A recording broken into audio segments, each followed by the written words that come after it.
The first manifest I ever signed on the Galveston Port Bolivar ferry said 17 vehicles on and 16 vehicles off, and Mark Ellison signed it right under my name without even looking. That was a Tuesday in March, about 3:15 in the morning, and I remember the exact time because that detail turned out to matter more than anything else about that shift.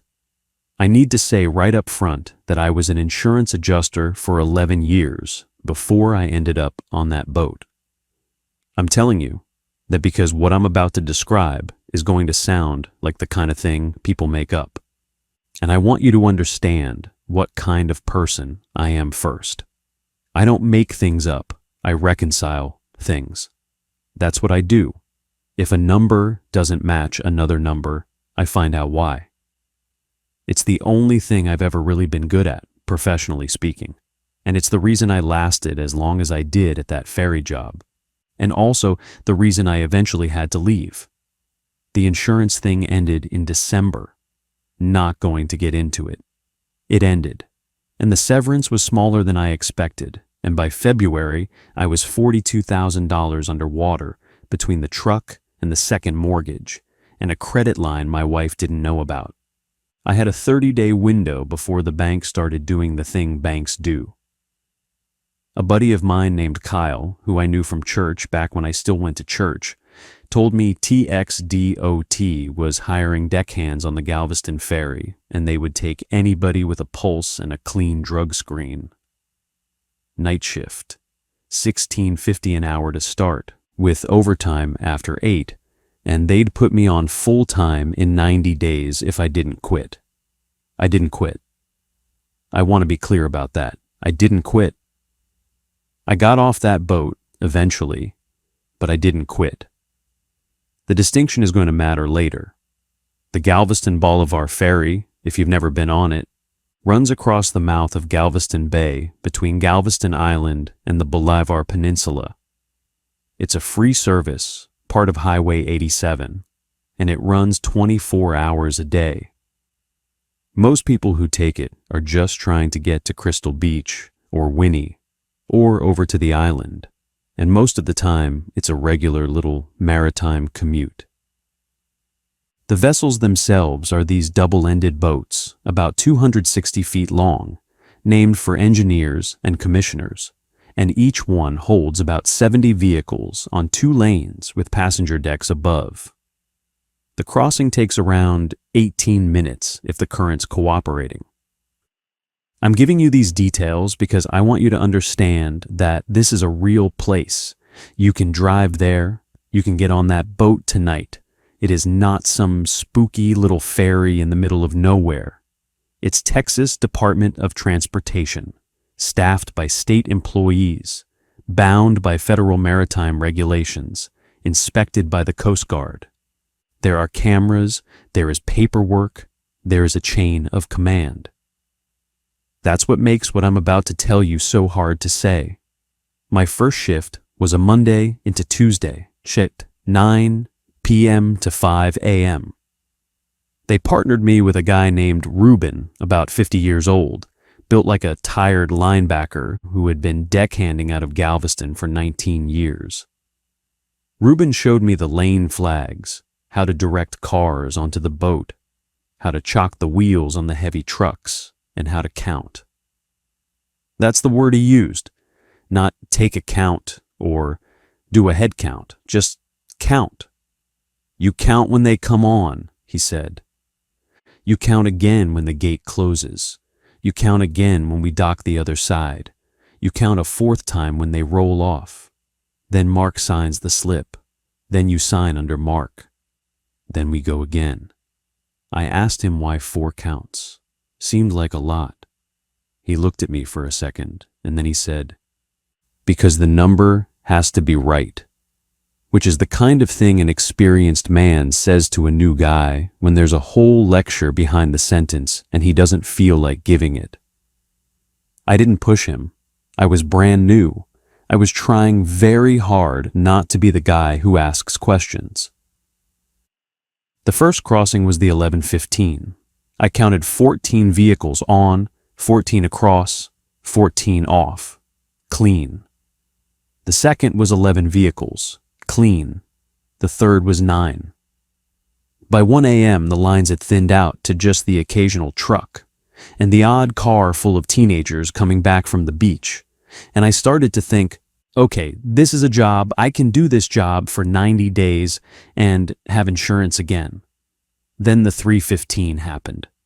I want to walk you through it slowly because I've been over it in my head 1,000 times, and I still don't know when exactly I should have noticed. At 3:05, Reuben and I were at the Galveston side loading gate. There were 16 vehicles in the queue. I counted them twice. 16. A white Silverado, a dark blue Camry, a box truck with a magnetic plumbing sign on the door, a motorcycle, 11 sedans of various kinds, a panel van. 16. The gate opened. I waved them on with the red and white paddle. I counted them on. 16. The gate closed. Reuben walked the deck and came back to the podium at the top of the ramp and said, 17. I said, 16. He said, count again. I walked the deck. I counted from the bow back, and there were 17 vehicles on that boat.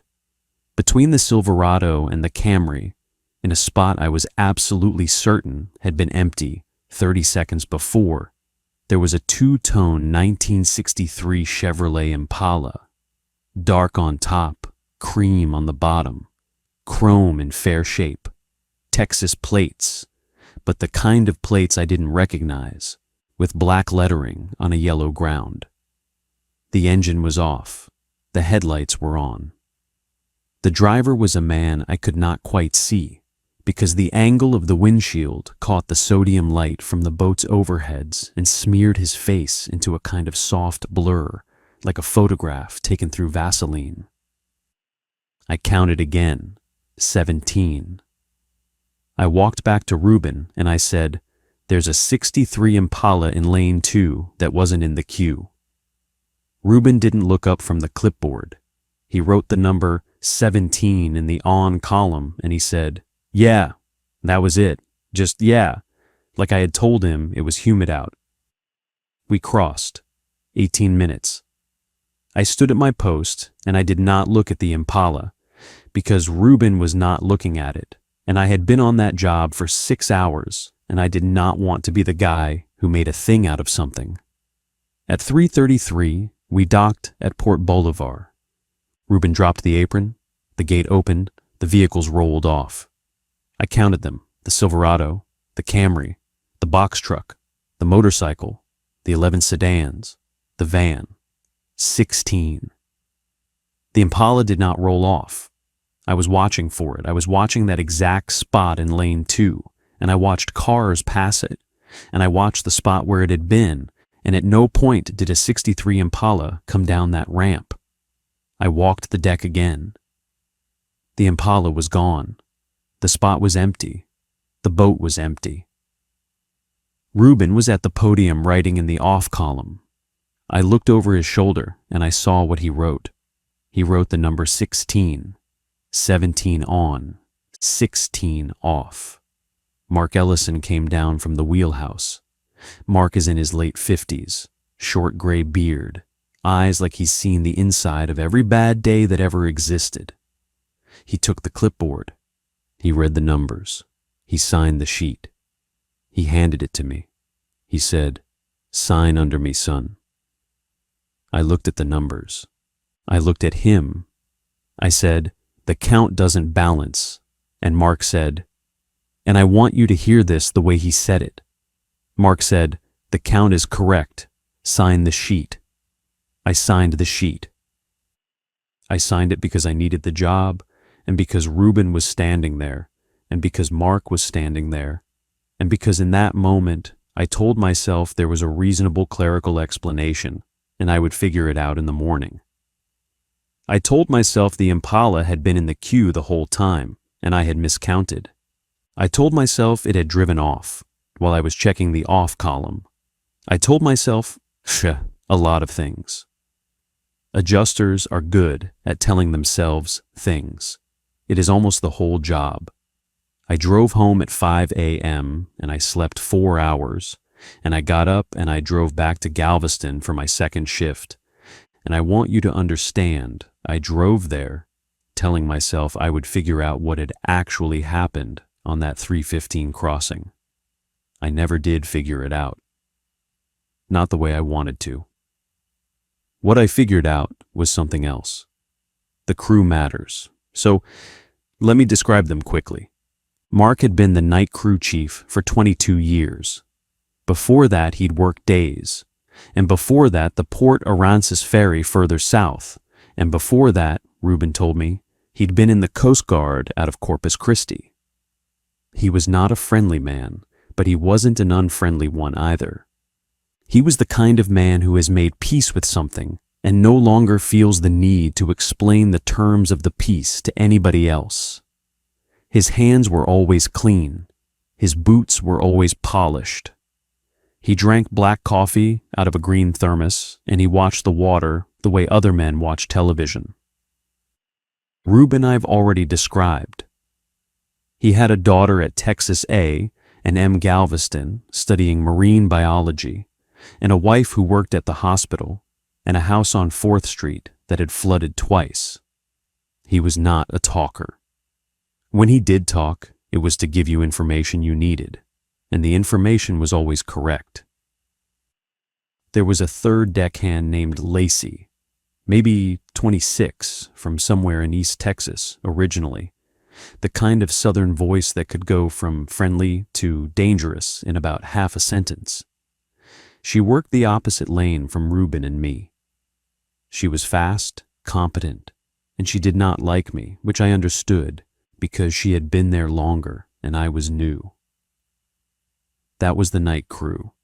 4 of us on our regular boat, plus the pilot up in the wheelhouse, plus a deck engineer somewhere in the guts of the vessel. My second shift, Tuesday into Wednesday, we did not have a 3:15 discrepancy. The 11:15 was clean. The 1 a.m. was clean. The 3:15 was 12 vehicles on and 12 vehicles off. I was so relieved I almost told Reuben about it, and then I realized I would sound insane, and I didn't. Third shift, 3:15 was clean. Fourth shift, 3:15 was clean. By the end of my first week, I had started to convince myself I had miscounted that first night. I had been tired. I had been new. The sodium lights on the loading ramp do strange things to depth perception.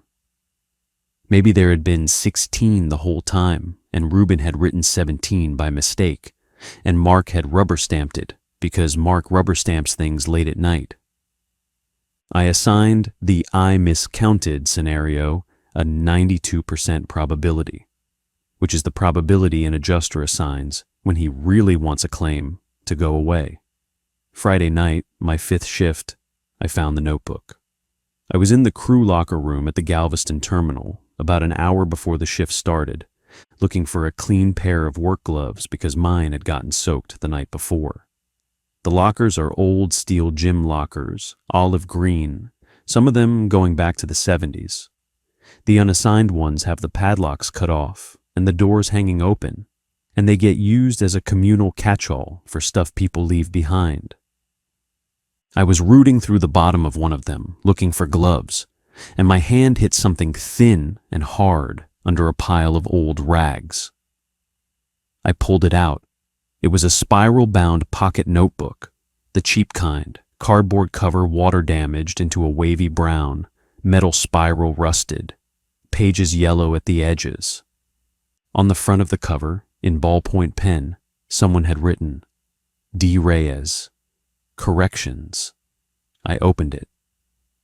The handwriting inside was tight, slanted, and careful, the kind of handwriting a man uses when he's trying to keep a record that might someday have to stand up to scrutiny. The entries were dated. The earliest was August 1983. The latest was September 1984. Most of them were short. July 12th, 84. 3:15 crossing. 14 on, 13 off. signed under protest.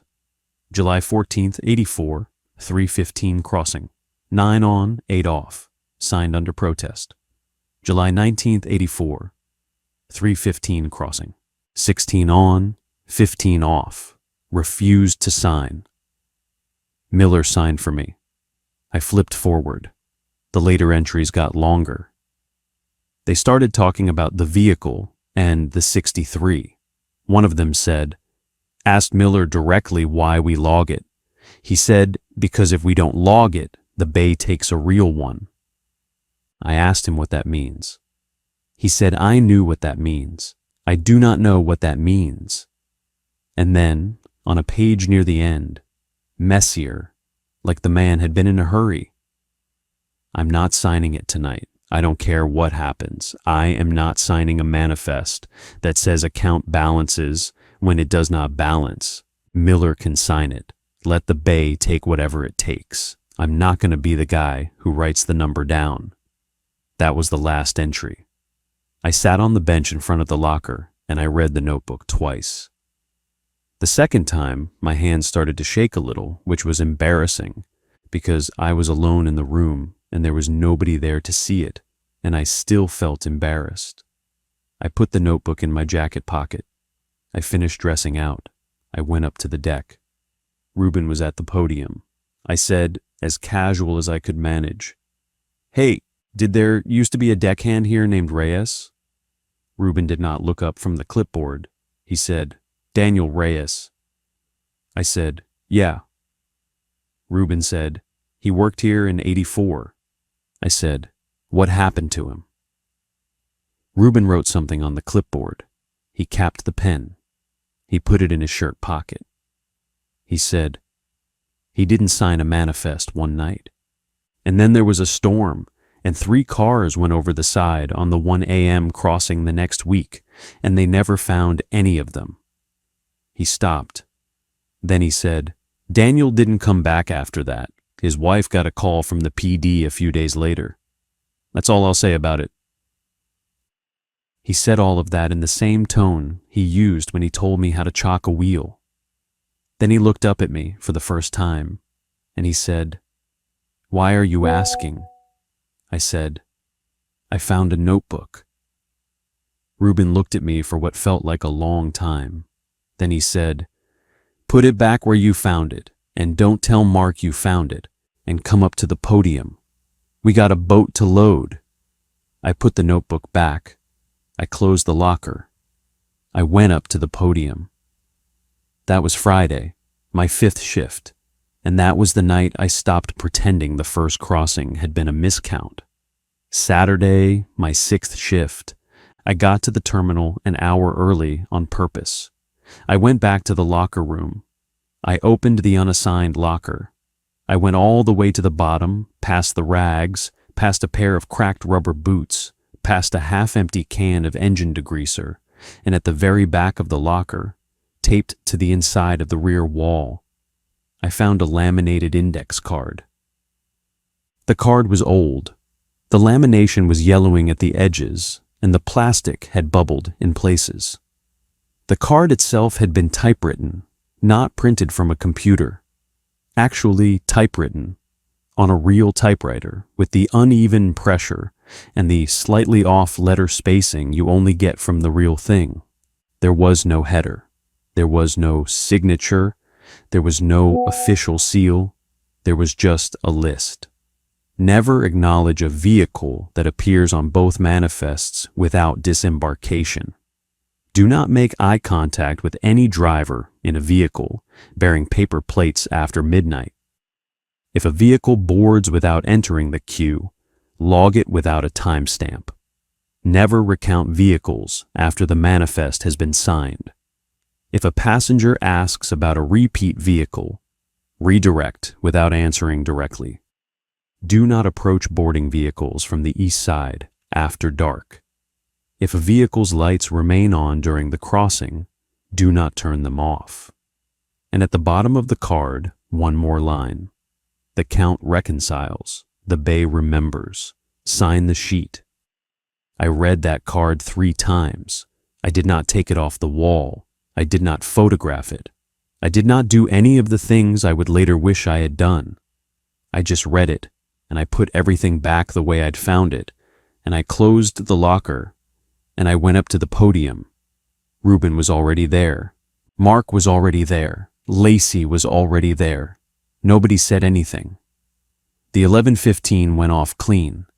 The 1 a.m. went off clean. The 3:15 did not go off clean. At 3:07, we had 14 vehicles in the queue. I counted them twice. 14. At 3:09, the gate opened. At 3:10, while I was waving them on, a two-tone 1963 Chevrolet Impala drove up the apron behind the last car in line. It did not come through the queue. It did not come from the toll lane or the on-ramp or the staging area. It just appeared at the back of the line, already moving, and it rolled onto the deck behind the last sedan like it had always been there. I watched it come on. I watched it pass me. I watched the driver, sitting up very straight, both hands on the wheel at 10 and 2, head pointed forward, face smeared by the same greasy sodium light, not looking at me. The plates on the back were yellow with black letters. I could see them clearly this time because I was looking. Old Texas plates, the kind they stopped issuing in the mid-1960s. And the paper sticker where the inspection tag should have been was not a sticker. It was an actual piece of paper, taped to the glass with masking tape, with numbers written on it in ballpoint pen. Paper plates. Technically. Rule 2. Do not make eye contact with any driver in a vehicle bearing paper plates after midnight. I did not make eye contact. I looked at the deck. The Impala rolled to its spot in lane 2, between a white pickup and a Kia, and it stopped. The headlights stayed on. The engine was not running. I could tell it was not running because there was no exhaust coming from the tailpipe, and because the whole car sat on its suspension, the way a car sits when it is parked, not the way a car sits when it is idling. Rule 7. I did not turn the lights off. Reuben came over to the podium. He said, "Count." I said, 15 on. Reuben wrote 15 in the on column. The gate closed. We cast off. We crossed. I stood at my post on the starboard side, and I watched the water, and I did not look at the Impala. I could feel it behind me the whole crossing. I could feel the headlights on the back of my neck. That sounds like the kind of thing people say when they're making a ghost story sound spooky, but I mean it literally. There is a particular kind of warmth that comes off an active headlight at close range. And I could feel that warmth on the back of my neck for 18 minutes. And the entire time I knew that the engine was not running, which meant the battery should have been dying, which meant the lights should have been dimming, which meant the warmth on the back of my neck should have been going down over time, and it was not going down. It was staying exactly the same, the way a thing stays exactly the same when it is not drawing power from anywhere, I understand. We docked at 3:33. The gate opened. 14 vehicles rolled off. The Impala did not. I did not turn around to look at the spot where the Impala had been. I already knew. Reuben wrote 14 in the off column. Mark came down from the wheelhouse. Mark read the sheet. Mark wrote the correction. And here is where Rule 3 comes in, because what Mark wrote was not a normal ledger entry. He wrote, in the comments field, the phrase Impala Protocol Lane 2, no timestamp. Just those words, no time of day, no vehicle description, no plate number, just the phrase. Log it without a timestamp. Mark handed me the clipboard. He said, "Sign under me, son." I said, "Mark." Mark looked at me. His eyes were very steady. He said, "Sign under me." I signed under him. And I want you to understand, because this is important. At the moment I signed, I knew. I knew everything I had seen up to that point. I knew there was a 63 Impala that boarded the 315 crossing and did not disembark. I knew the crew logged it with a specific phrase in a specific field. I knew there were rules about how to behave around it. I knew there had been a deckhand named Daniel Reyes who refused to sign a sheet 40 years ago, and 3 real cars had gone into the bay. And I signed the sheet anyway because I needed the job. Because Mark was standing there. Because Reuben was standing there. Because the sheet was on the clipboard and the pen was in my hand, and the easiest thing in the world, the easiest thing a person can do, is to sign the sheet that somebody hands you when the people around you have already signed it. That is how it happens. It happens exactly like that. It is not dramatic. Nobody threatens you. Nobody swears you to secrecy. They just hand you the clipboard and they say, "Sign under me," and you sign, and then you're in. Dewey, I drove home at 5 a.m.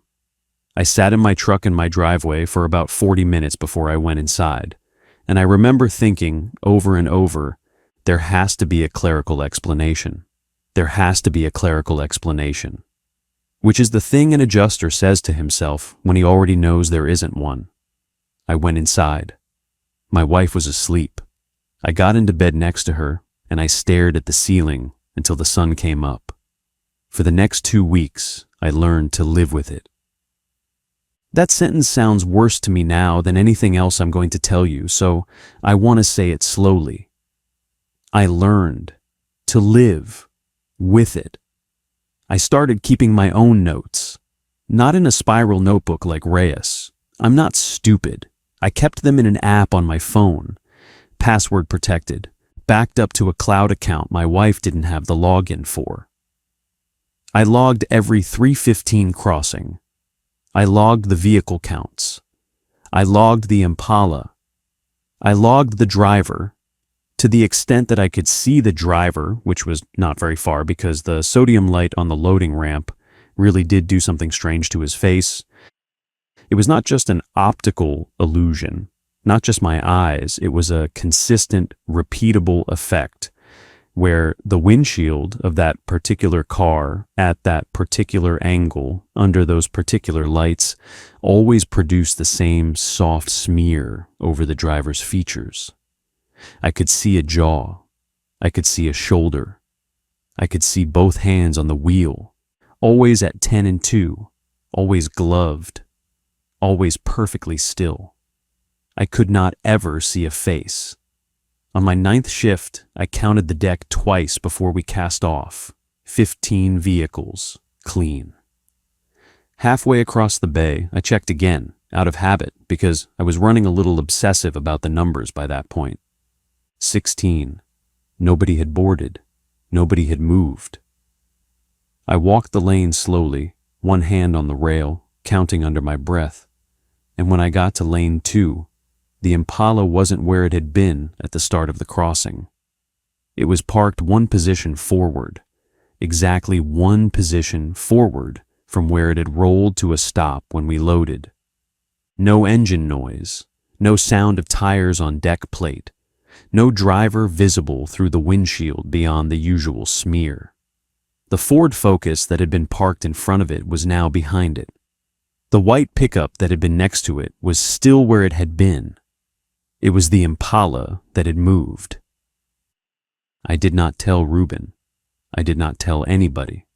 I signed the sheet. I went home. 2 nights after that, we rinsed the deck between crossings because somebody's dog had been carsick in the back of a minivan on the midnight run. The deck was slick and the floodlights overhead were reflecting off the wet plate metal the way they do, a long smear of white running the length of the boat. I was walking the lane counting one more time because I could not stop counting, and I happened to glance at the reflection in the wet deck as I passed lane 2, and every vehicle on that boat had a reflection underneath it that moved when the vehicle moved. The Impala had a reflection too, but the reflection was late. When I took a step, every other reflection in my peripheral vision slid with me at the exact speed I was moving. The reflection of the Impala slid a full second behind the car itself. I stopped walking. I looked down at the deck. The reflection kept moving for just a beat longer than it should have, and then it stopped, like something underneath the picture was still catching up. I did not look at that reflection again. I still do not look at wet surfaces directly under streetlights if I can avoid it, which is a thing I do not know how to explain to my wife and have never tried to. Rule 2 said do not make eye contact with a driver bearing paper plates after midnight, which implied there were other drivers with paper plates, not just the Impala. And there were. Over the course of those 2 weeks, I saw 3 other vehicles with paper plates roll through my lane after midnight. An old brown Buick, a pickup of some make I couldn't place, and a station wagon with wood paneling on the sides. And I did not make eye contact with any of their drivers. And I noticed that when those vehicles rolled past me, the air felt colder for about 2 seconds, like I had stepped in front of an open freezer, and then the air went back to normal. Those other paper plate vehicles always disembarked. It was only the Impala that boarded and didn't leave. On my 10th shift, there was a truck in the queue that was giving the engine some trouble, and Reuben sent me over to push start it. And when I jogged around the front of it, I started to approach from the east side, out of habit, and Reuben yelled at me, actually yelled from 40 feet away, "Not that side." I stopped. I went around the other way. The guy in the truck was a normal-looking guy in his 50s. No paper plates, nothing weird about him at all. We got him started and he rolled onto the boat, and that was that. During the crossing, I asked Reuben why. Reuben said, "Because sometimes, from the east side, they'll make eye contact with you. And if they make eye contact with you, they'll remember your face, and you do not want any of them remembering your face." I said, "Any of who?" Reuben said, "Any of the ones we don't log." And he walked away. I want you to sit with that for a second. The Impala gets logged. The Impala gets its weird, timestampless entry in the comments field. The Impala is, in some institutional sense, accounted for. There is paperwork for it. And then there are the other ones. The ones we don't log. The ones you might see from the east side after dark. The ones who might remember your face. I did not ask Reuben another question for 3 days. On my 12th shift, a passenger spoke to me about the Impala. He was in a silver Accord, 3 vehicles back from the Impala, and about halfway through the crossing, he got out of his car and walked up the starboard rail and stood next to me. He was maybe 60 years old, wearing a fishing cap and a windbreaker. He pointed back at the deck and he said, "Son, is that the same Impala from last Tuesday?" I looked at him. He looked at me.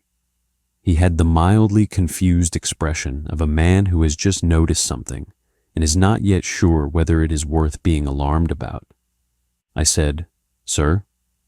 He said, "I came through here last Tuesday on the 3:15. I was on my way to my daughter's place in Crystal Beach. There was an old Impala on the boat, 2-tone. I remember, because my dad had one like it. I was going to say something to the driver, but the lights on the windshield were weird and I couldn't see him. And I'm looking at that car right now and I'm telling you that is the same car." I said, "A lot of people have Impalas, sir." He said, "Not that many people have a 1963 Impala, son." I said, "I'm not sure what to tell you." He said, "I'm not trying to make trouble. I just want to know, is that the same car?" And here is where the rule becomes a real thing, because until that moment, Rule 5 had been words on a laminated card. If a passenger asks about a repeat vehicle, redirect without answering directly. It sounds easy, you just don't answer. You change the subject. How hard could that be? It was hard. It was the hardest thing I had done on that boat up to that point. Because this man was not an idiot. He had eyes, and he had a memory, and he had noticed a thing that was obviously true, and he was asking me to confirm it. And every instinct I had as a human being who had spent 11 years telling customers the truth about their insurance claims was screaming at me to say, "Yes, sir, that is the same car. I don't know why, but it is."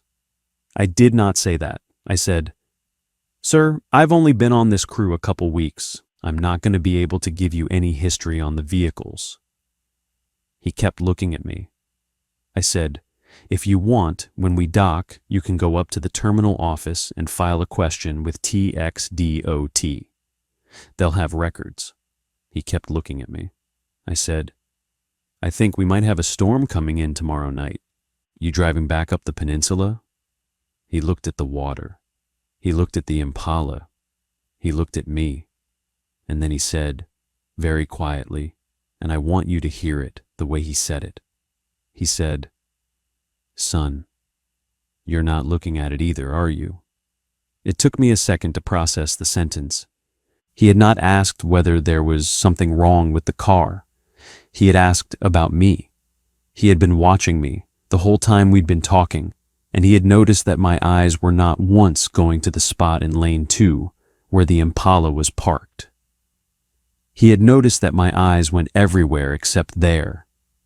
He had asked me a question about a vehicle, and while I was carefully not answering, he had figured out that I already knew the answer, and the answer was the shape of my own avoidance, written all over my face.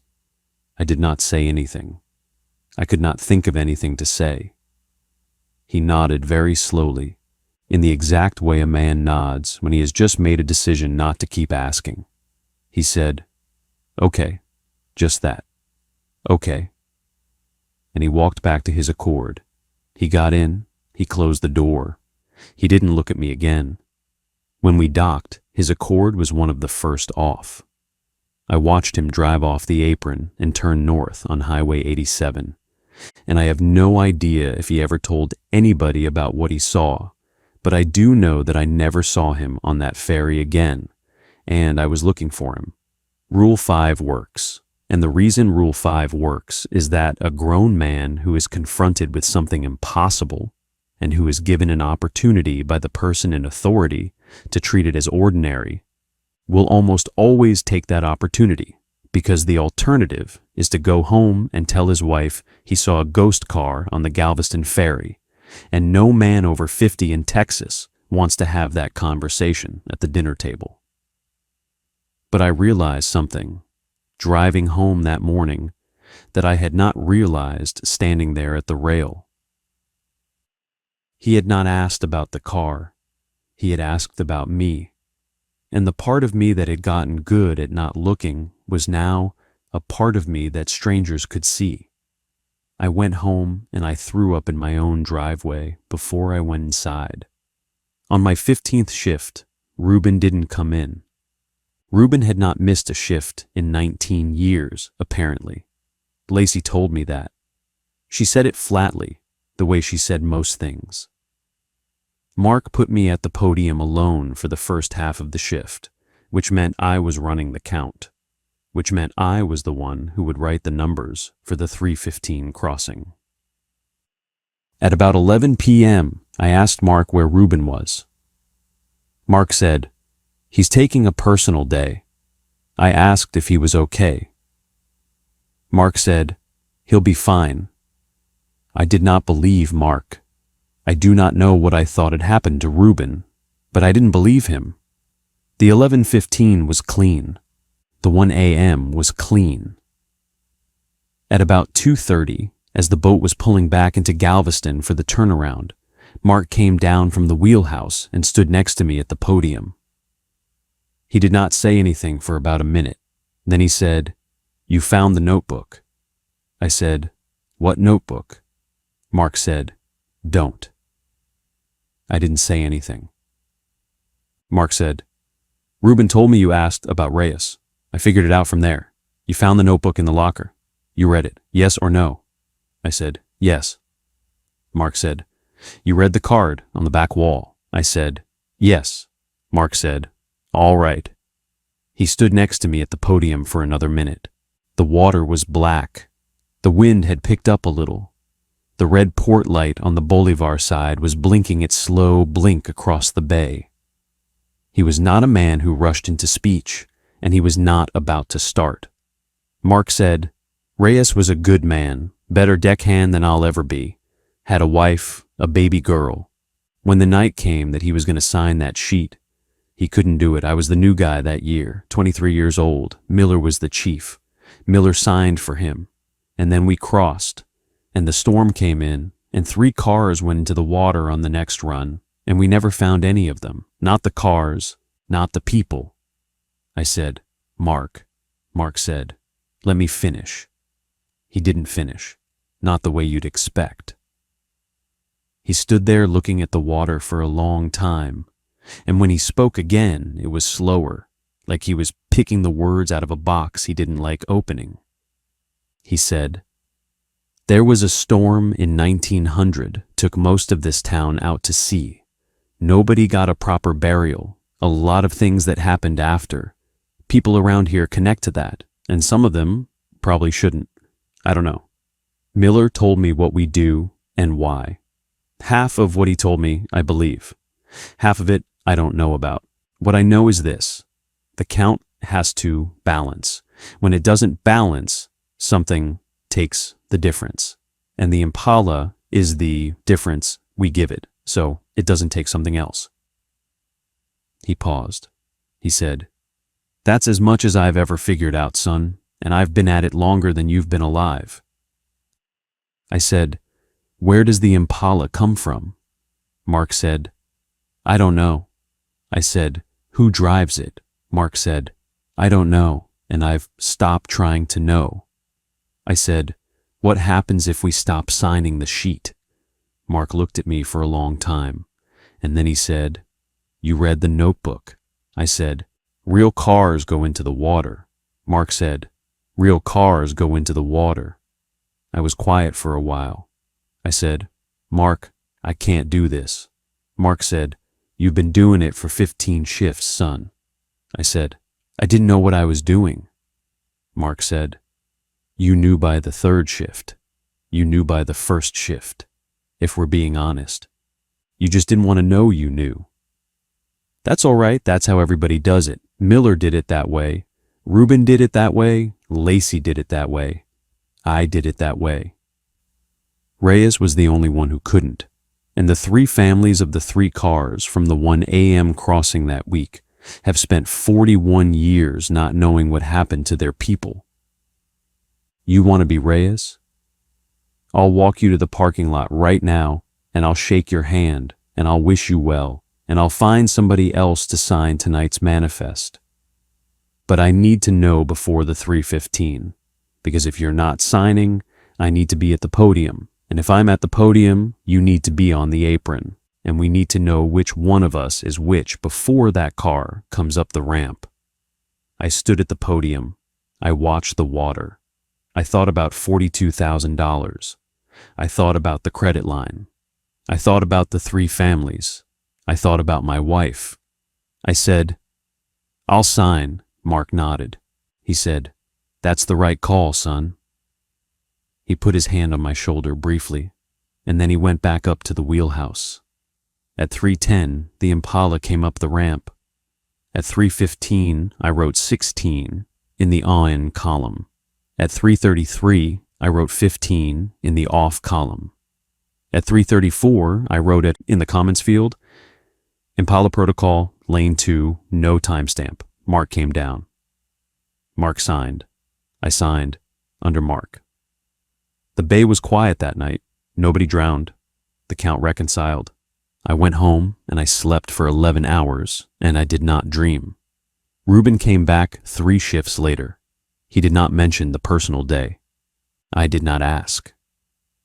We worked together for another 6 weeks, and during those 6 weeks, I signed the sheet 42 times. And 42 times the Impala came up the ramp at 3:10, and 42 times the count reconciled, and 42 times I went home and slept without dreaming, which is the thing, I think, that I should have been most afraid of the whole time. Because here's the thing nobody tells you about a thing like this. It gets easier. The first time I signed the sheet, I threw up in my driveway. The second time, I sat in the truck for 40 minutes. The 10th time, I just drove home and made coffee. By the 30th time, I was stopping at the Whataburger on 61st Street on the way back, getting a taquito and a Dr. Pepper, eating it in the parking lot while I listened to sports radio. By the 40th time, I had started thinking of it as part of the job. Not a good part, not a comfortable part, but a part. Like chalking wheels, or lowering the apron, or cleaning the head at the end of the shift. A thing you do because you are at work, and you are being paid to do it. That is what scares me about what happened. Not the Impala, not the driver, not the rules. What scares me is that I stopped being scared. A man who used to double-check a client's address 3 times before mailing a settlement check, who once drove 40 miles on a Sunday to verify a single photograph of hail damage on a roof, who had built an entire adult identity around the principle that numbers had to match. I got comfortable signing my name to a manifest I knew was a lie, and I kept getting comfortable. And when my 90 days were up and TXDOT offered me a full-time position with benefits, I took it without hesitation.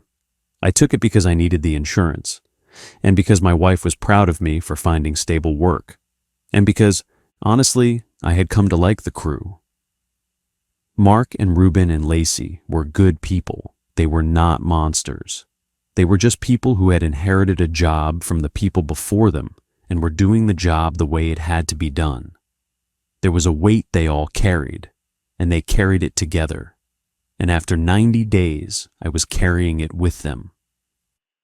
That is the corruption. That is the word for it. I am not being dramatic. I had become corrupt, in the plain dictionary sense of the word. I had taken something that was wrong, and I had made peace with it. And the peace had felt good. And the good feeling had made me want to protect the peace. And I had started to become the kind of person who would protect it. I would have signed that sheet for the rest of my life. I want you to understand that. I would have done it. I would have retired at 65 and walked away with a plaque from TXDOT for 29 years of service. And I would have signed the 315 manifest 6 nights a week for all of those years. And I would have slept fine. That is not how it ended. What happened was, on a Saturday night in October, during what should have been a perfectly normal 315 crossing, I looked directly at the driver of the Impala. I did not mean to. I had been on that job for 7 months at that point. I had not looked at him once, not once in 7 months. I had gotten very good at not looking at him. It had become automatic, like not looking at the sun. But that night there was a particular angle of moonlight, and a particular gust of wind that shook the boat at a particular moment, and I happened to be turning at a particular speed, and for about half a second my eyes went across the driver's side window of the Impala, and the sodium light smear that usually covered his face was not there. And I saw him. I am not going to describe him in detail. I will tell you 3 things, and then we are going to move on. The first thing is that he was a man, not an it, not a shape. A man. He was maybe 50 years old. He was wearing a light-colored work shirt with a name patch I could not read. The second thing is that he was looking at me. He had been looking at me, I realized, the entire time. For 7 months. Every crossing. Every 315. He had been sitting in that driver's seat with his gloved hands at 10 and 2 and his face politely obscured. And he had been looking at me the whole time. And the only reason I had not known it was that I had not looked back. The third thing is that when our eyes met, he smiled. Not a mean smile. That is the part I keep getting stuck on. It was the gentle, tired, recognizing smile of a person who has been waiting a very long time for you to notice him, and who is relieved, finally, that you have. And then, for a second, just a second, his right hand lifted off the wheel, not waving, not pointing, not gesturing, just lifting, slowly and drifting sideways, the way a man moves his hand when he is making room for someone on a bench. That was all. He did not say anything. He could not have said anything. The windows were up, and the engine was off, and there was 18 minutes of bay wind between us. He just made room. And then he put his hand back on the wheel. I looked away. I do not know how fast I looked away. I think it was fast. I hope it was fast. I finished the crossing. I signed the sheet. I went home. That was a Saturday.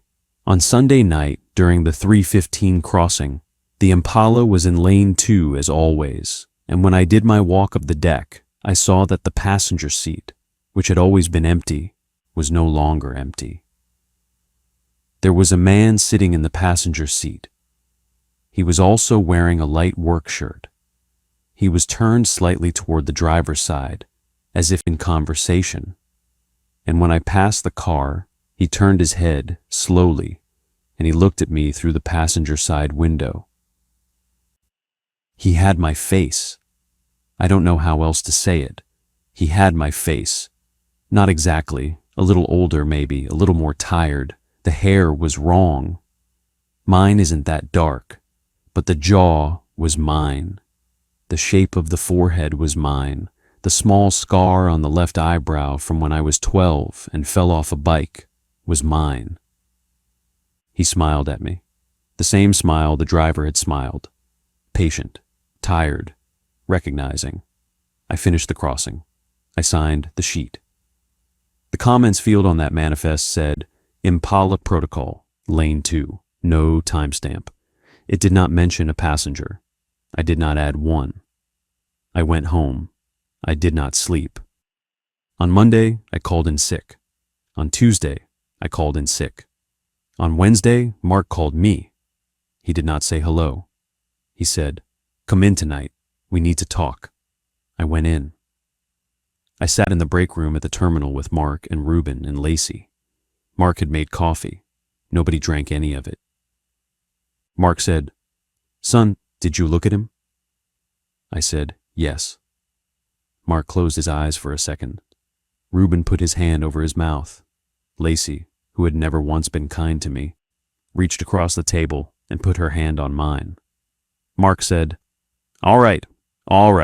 You need to listen to me very carefully now, because what I'm about to tell you is the part of the job they don't tell you until it happens. Because if they told you up front, nobody would ever take the job." I waited. Mark said, "You can't work the 3:15 anymore. Not on this boat, not on any boat. The driver has seen you. He knows your face, and he is going to keep saving you a seat until you sit in it. That is how it works. That is how it has always worked. Reyes didn't stop coming in because of the manifest, son. He stopped coming in because he looked at the driver on his last shift. That's what the notebook doesn't say. That's what we don't put in the notebook." I said, "What do I do?" Mark said, "You quit. Tonight, you walk out. You find another line of work. You stay away from water for the rest of your life. You do not go fishing. You do not take cruises. You do not cross this ferry ever again, not as a crewman, not as a passenger, not as anything. And you do not, under any circumstance, sign a document at 3:15 in the morning for the rest of your natural life. You understand me?" I said, "I understand." Mark said, "I'm sorry, son. I really am. I quit that night, and that was 4 years ago. I want to tell you the story ends there. I want to tell you that I walked off the ferry and found a steady job somewhere landlocked, and the Impala never came up again. And I am telling you all this from the safety of a quiet suburban kitchen." It doesn't end there. I got a job at a distribution warehouse in La Porte about 3 months after I quit the ferry. Dry land, 40 miles from the coast. The job is inventory reconciliation, which, given my background, made sense. I count pallets, I match them against bills of lading, I sign off on discrepancies and forward them to the ops manager. It is a good job. It pays better than the ferry. My wife is happy. The first week I was there, I did a standard end-of-shift pallet count in Bay 4. The bill of lading said 46 pallets. I counted. There were 47. I counted again. 47. I walked the whole bay with the bill of lading in my hand, and between pallet 31 and pallet 32, in a spot I was certain had been empty when I started the count, there was a pallet I did not remember seeing before. It was wrapped in shrink wrap, the same as the others. It had a shipping label. The label was blank. I stood there for a long time. I went to my supervisor. His name is Dave. He is a nice man. He has worked at that warehouse for 21 years. I told him the count was off. I said there was an extra pallet.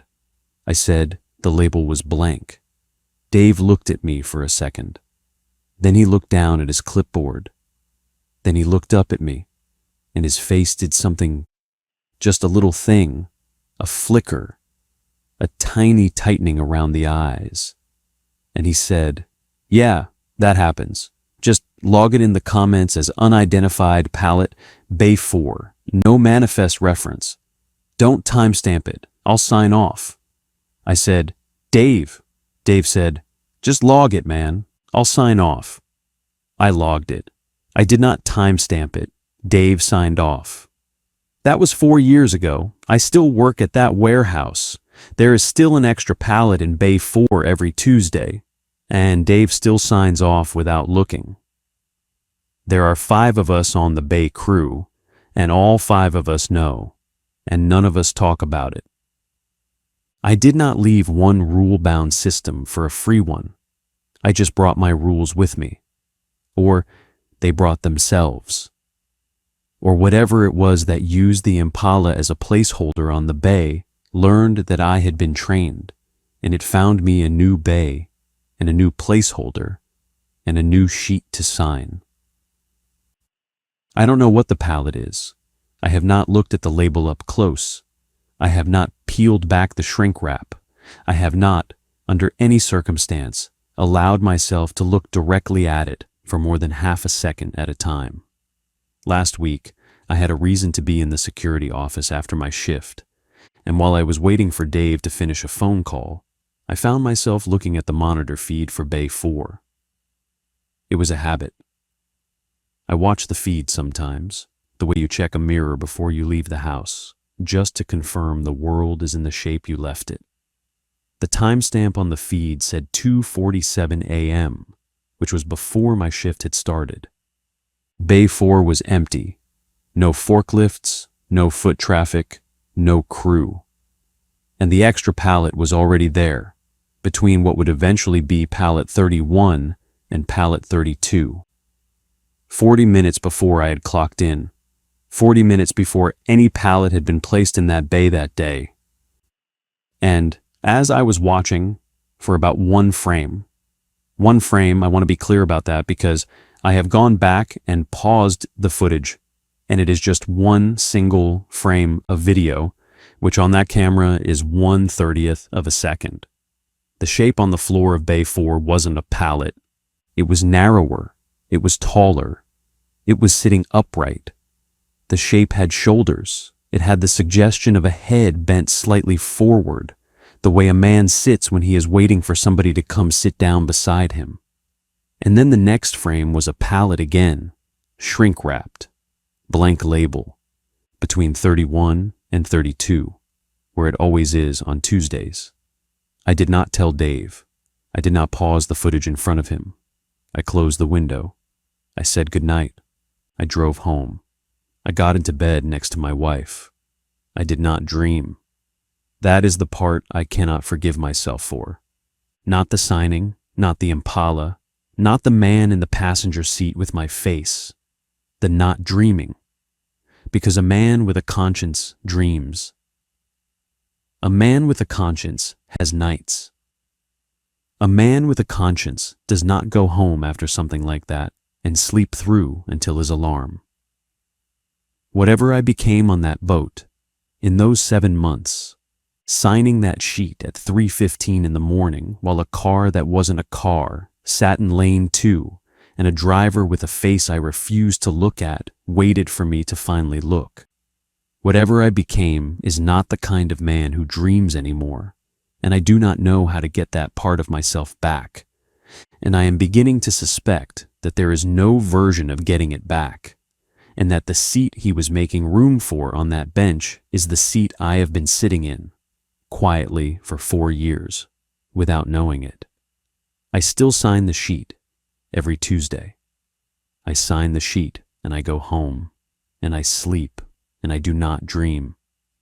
And somewhere out on the bay, at 3:15 in the morning, the Count is still reconciling, and somebody new has my old job, and I hope, for his sake, that he is not the kind of man who looks up